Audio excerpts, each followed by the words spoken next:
Bonjour, I am Blandine and I have spent 80% of my life in or around Paris. I'm still a big fan of the city, and today I will be sharing with you how to get the most of a 2-day trip to Paris while on a budget.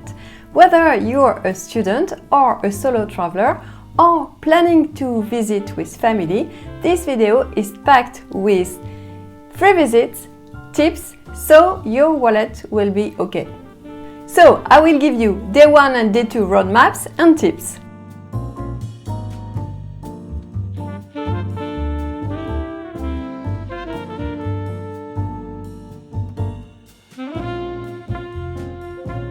So, let's start with day 1. Day 1 is all about immersing yourselves in the rich history, and you'll start on Île de la Cité, the very heart of Paris, where you'll find also Notre-Dame. Île de la Cité means the island of the city, and it's where it all started. It's where the city first settled, and Notre-Dame means Our Lady. Of course, you should visit restored Notre-Dame as it's beautiful, and I dedicated a whole video to the visit of Notre-Dame.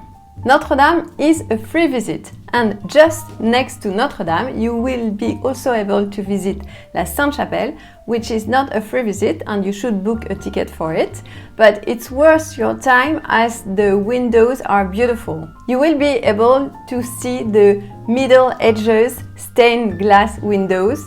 My tip here is that the visit of the Sainte-Chapelle is free on the first Monday of each month in the winter months. Then, you should walk along the Seine River to the Louvre. Did you know that before being a museum, the Louvre was a royal residence back in the Middle Ages? Adjacent to the Louvre is le Jardin des Tuileries. You can find a chair by the fountains and enjoy a nice picnic there. Then, continuing your walk west, you will end at Place de la Concorde, which sits at the bottom of Les Champs-Élysées. It's very famous for its obelisk, and it's also where you would find the American Embassy, l'Hôtel Crillon, which are very famous, and l'Hôtel de la Marine, which is a very beautiful museum. L'Hôtel de la Marine is not a free access museum, but it's a very interesting visit, especially if you don't have time to go to Versailles.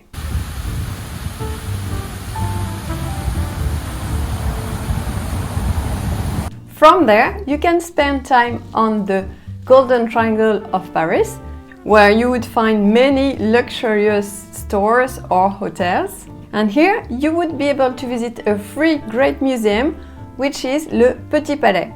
Le Petit Palais is free for the permanent collections, and if you were to visit the temporary exhibit, it would be with a small fee. Le Petit Palais is a very interesting visit. Then you can head to l'Arc de Triomphe, and while there is a fee to climb to the top and have the rooftop view, it's free to go and have a look of the Arc de Triomphe from under. So viewing it from the ground is very impressive and it's free. But you can check on the Arc de Triomphe video that I made to see how to get under it for free. And then you can wrap up your day with a picnic at Le Champ de Mars, Le Champ de Mars being the park that sits in front of the Eiffel Tower.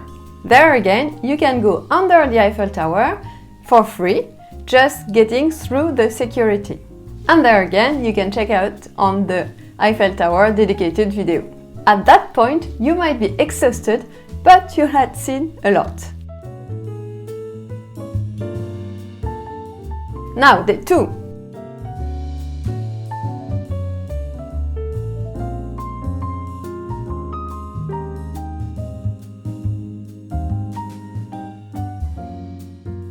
Day 2 will begin in Montmartre village, a Paris neighborhood brimming with artistic vibes.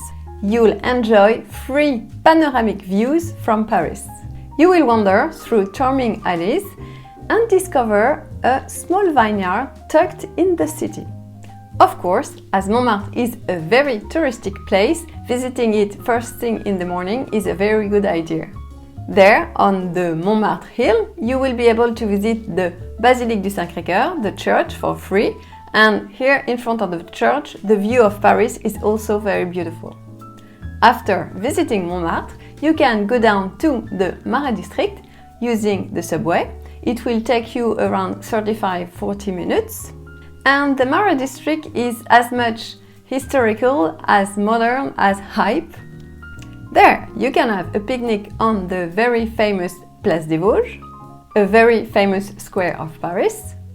And in this district, you can explore the small streets, stores, coffee shops, or you also will have 3 free museum visits and you'll have to choose. So either le Musée Victor Hugo on Place des Vosges, or le Musée Carnavalet about the whole Paris history, or le Musée des Archives Nationales. You might not have the time for the 3 of them, and if you would like to choose ahead of time, you can watch the video on the free visits that I made this winter. Either of these 3 choices is a great choice. From there, you can cross the river and head to Saint-Germain-des-Prés and the Quartier Latin district. Quartier Latin means Latin neighborhood, as this is historically the student district. And there you can go and see Le Panthéon. If you would like to visit it, it's a small fee, but getting the ticket including the rooftop is a very good idea. You will literally be walking on the Paris roofs.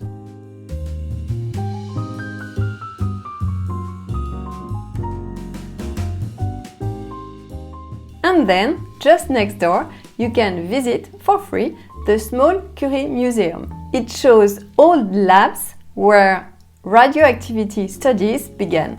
And then you can head to les Jardins du Luxembourg, the Luco, as it's nicknamed by Parisians, and you will be able to have a picnic in front of our Senate.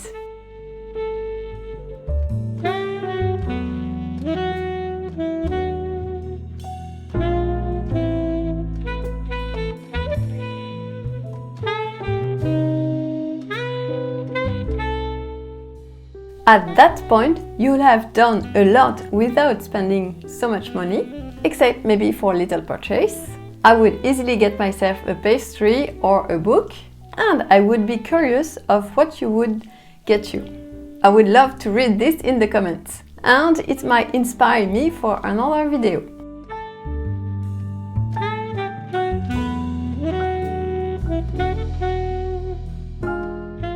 Now, let me give you a few more budget-friendly tips here. Here are some areas you would consider staying if you are on a budget. The 11th district, the 12th district, or if you could find a good deal at the back end of the 16th district and 17th district, that would be a great idea too.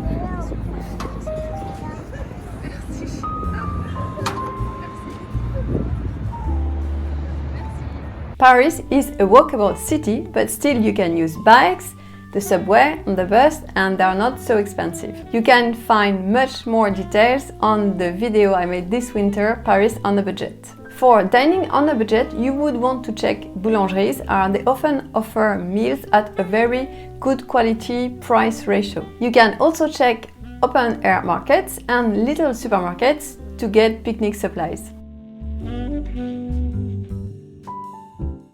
Should you want to bring back Parisian trendy stuff back home, you can find them at Monoprix stores.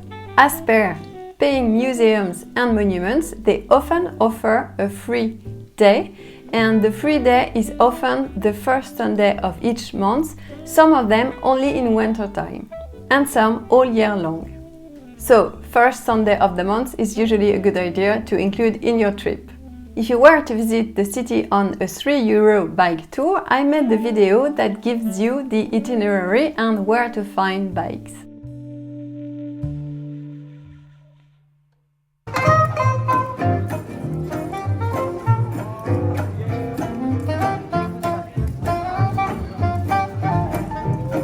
And there you have it, a 2-day trip roadmap that It gives you very rich experiences and that's kind to your budget. As someone who is currently on a tight budget, I still go and visit Paris. If you need more help planning your own trip, feel free to drop a comment. Should you like more local tips, you can subscribe. And if you found this video helpful, please give it a like. Thank you so much for watching. Et voilà, à bientôt! C'est pas mal, hein? Merci!